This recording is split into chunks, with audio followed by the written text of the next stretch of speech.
Hey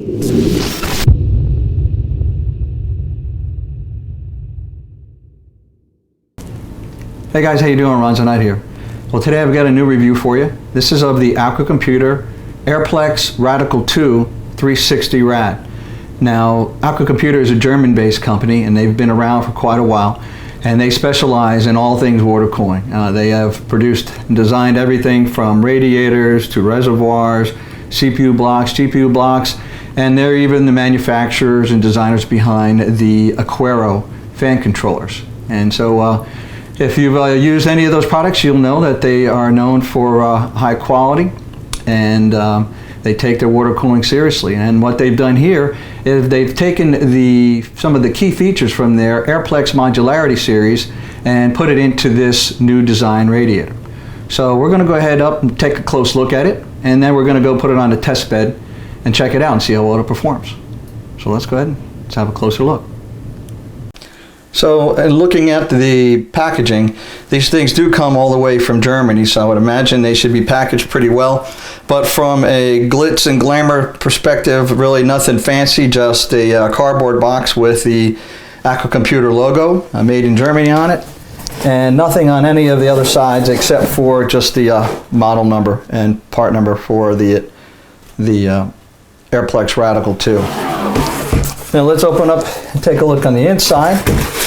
Here we have some very good, nice thick foam, styrofoam, with the radiator nestled right in the middle of it, well protected all the way around.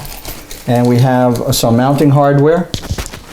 And they also have a special system for allowing you to mount to the radiator. And we'll go ahead and take a look at that. Well, let me get the radiator out of the packaging. This thing was well packaged. And we have the Airplex Radical 2 logo on the side. There we have it.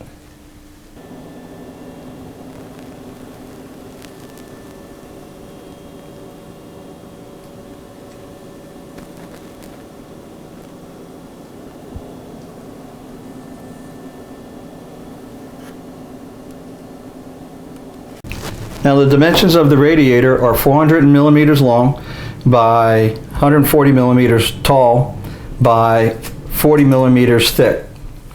Now the only ports are these two. They're both G1/4 ports, standard ports, but there are only two located here. Now the mounting of the fans has a unique system whereby they provide these little threaded inserts. And basically I found the easiest way to do this is you start with the screw they give you. And you notice I have 3 already installed in here. And what you do is they have a notch, you slide them into the notches on the radiator. And now you have the inserts all aligned. So now you just have to do is take your fan, set it right over top of the inserts. They'll line up perfectly. And then you can put your screws through into the fan. And again, the way I found the easiest way to do it, they're kind of small. So by putting it, starting it on a screw and sliding it in, it seemed to be the easiest way for me. But again, this radiator, as you can see, is constructed of Delrin. So this end cap is all Delrin. The tubes inside that carry your coolant are copper. And then the fins are aluminum. And then the frame materials for holding everything together is stainless steel. So that's the construction of the Airplex Radical 2. And they give you 12 threaded inserts that are M3 and 12 M3 by 25 screws. So the key thing that they also mention here is that there's no soldering at all in the construction of this radiator. So all these pieces are all mounted together, and so you have no contaminants that your coolant touches, though they don't come into any contact other than the seals, the Delrin, the copper, and the stainless steel, basically. And one of the key things that they've talked about is that their Airplex Modularity series, they're so full functional, those things you can even daisy chain together. What they did is they took the best features of that and put it into this basic unit. And if you're familiar with any of their modularity series radiators, they're very, very expensive. And this one is much more affordable, comes in line with the other rads that you can get on the market here. So, but we'll talk more about that later. What I want to do now is get this guy mounted with some fans on it. And then we're going to go ahead and put it into a system and test it with a couple of overclocks and see how well it cools compared to some of the other radiators that are out on the market now, and see if something that should be part of your next build. Let's go ahead and put some fans on it and get it in a test fixture. So here we have the inserts installed and the 4 points for this fan, and now I'm taking the Gentle Typhoon fan and it sits right down on those inserts, and you cannot miss installing the fan. All you now do is just put the screw in, make an Allen head, and there's absolutely no issues at all, and there's no way you're going to damage the fins because those screws are designed for those inserts, so they're going to fully engage the inserts, and that's it. So here we have it installed, and very easy. That's actually a very nice system for mounting fans. Now here's a quick look at the test setup. So basically what I have there is a EVGA dark with an i7-3930K on there. It has a EK Supreme block on there. There's also a Matrix 7970 with an EK block. And then we have 32 gigabyte of Kingston Hyper Beast RAM, and the SSD and the hard disk are for the OS and some data files. We've got a Samsung Blu-ray drive, not going to be doing anything, AlphaCool single bay res, and a BitPhoenix Recon controller controlling the fans. Now currently on there I have a Black Ice SR1 360 rad with 3 Gentle Typhoon 1850 fans. So basically that's the test setup. Software wise, we're going to run OCCT version 4.4.1, and we're going to run it at a 4.0 overclock at 1.2 volts, and then we're going to get the results. We'll run it 3 times, and we'll take a look at the min and max temps on each of the cores, and then we'll average them out, and I'll present them in a table to show you how they did. And then we're going to do this again 3 times on a 4.5 overclock setting at 1.35 volts. So so a little more voltage and higher overclock.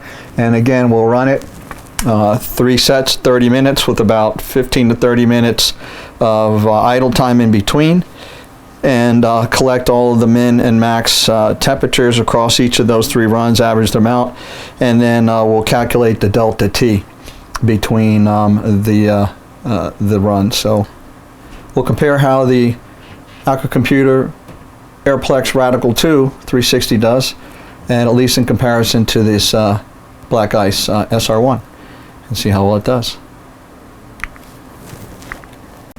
So here we have the Aquacomputer Airplex Radical 2 360 rad on the test bench.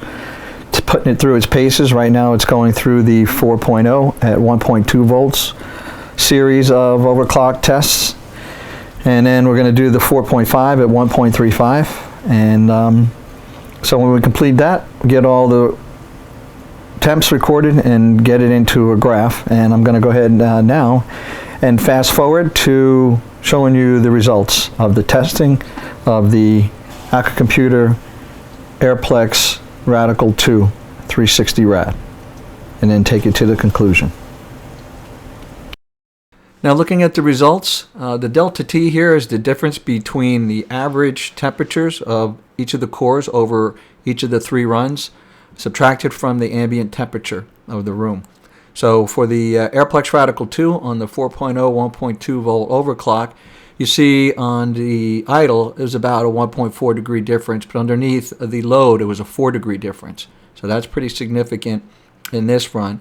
Now when we look at the 4.5 overclock at 1.36 volts, you'll see that again the idle was not far off, about 1.2 degrees different, and then the overclock under load was really only about a half a degree better. So probably within the margin of error.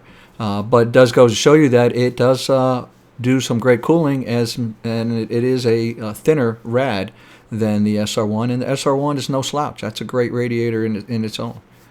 So let's move on to the conclusion. So there you have it, guys. That's the Aquacomputer Airplex Radical 2 360 radiator. Now, from a construction standpoint, it's made of the Delrin end cap. It has stainless steel all around it and aluminum pipes for construction, along with the copper tubes at the core for your coolant. Now again, remember, this thing is constructed without solder, so there's seals in there, and it's all secured together so that your coolant doesn't come into contact with any solder or any other potential contaminants. Now, one of the other features of this radiator is the mounting system for your fans. It has those threaded inserts that slide into little notches on the either side of the rad, so you use the ones that you need. And it does secure it. I did find that putting a screw through an insert and then sliding it in was the best way to get it in place, because it's kind of small. But it held it in place, and as you saw, mounting a fan was a piece of cake. Now, one of the things that I wish they would have provided is they only give you 12 of those inserts and 12 screws.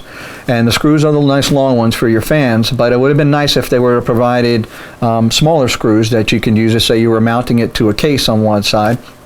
And they would have been also nice to have more of those inserts, in case you lose one, or at least give you 24, so that if you wanted to do a push-pull system, then you had enough inserts. Now, you could buy them. You can buy those inserts from Aquacomputer, but you know what? I really think that they should have provided at least 24 of them and 24 screws, and it'd been nice maybe a mix of shorter screws too. But other than that, really, it's a nice design, nice feature. Just don't lose any of those little puppies. Now, the other thing that you need to look at is performance. So performance-wise, you saw that as compared to the SR1, it did much better under the 1.2 volt 4.0 overclock, about 4 degrees better under load. And then, but underneath the 4.5 overclock at 1.36 volts, it was really only about a half a degree better on average. So from each of the runs that I did, that's what it turned out using this setup. So it was, it did just as well as the SR1 underneath the heavy voltage and load. But one of the things you got to remember also, though, is that this radiator's dimensions are smaller than the SR1. This is a 400 by 140 by 40 millimeter thick radiator, whereas the SR1 is 397 by 133 by 54 mils thick. So this radiator gives you equal to, if not better, performance than a good performing radiator like the SR1, yet it gives you options to fit it into smaller cases and smaller systems where you might not have that thickness that you can use to put fans on there and get a push-pull. So that's something to consider. So again, I thought it was a great performing radiator and looks well, a nice sleek design. Now, from a cost perspective, Performance PCs sells this radiator for $91.50, and I checked. I paid the SR1. I paid about $120 for that, so it is significantly less expensive than the SR1, and it is comparable. Like I said, it performs just about as good, if not better, than the SR1 in my testing. So it's definitely a radiator that I'll be looking forward to use in some of my builds in the future. I do like the black and aluminum look to it. They do make this rad with copper fins, so if that's something you wanted for your scheme, you can get that. I don't have the cost for that, but you can look that one up. But anyway, overall, really good. For me, I will give this 4 out of 5 nuts. Like I said, the only things I think I would take away a tiny bit from are the not having more of those little threaded inserts and a wider range of screws. But really, that's about it. It was a pleasure to use. I have to thank Performance PCs and Aquacomputer for sponsoring this radiator for me so that I could bring it to you. So I hope you enjoyed this review, guys. If you did, please like and favorite, and if you're so inclined, please subscribe. That's it from Ron's a Nut. Thanks for watching.